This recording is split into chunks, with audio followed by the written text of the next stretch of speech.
So using the DevOps tools, right, where this development meets the operations.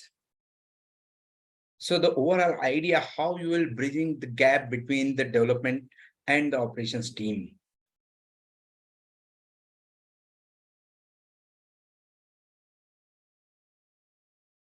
Right.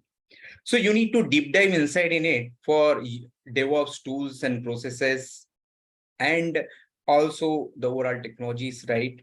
So dive into the world of DevOps and explore how it bridges the gap between the coding and the deployment, right? Because many such tools, we use it for CI/CD pipeline, for automation, build and process, then Docker for containerization, Kubernetes for infrastructure. We use it basically for Terraform, you can say cloud formations, and there are many more other tools like that. So you need to understand the use of these tools and where these tools will help it to you to minimize the gap between the operations as well as between and development team.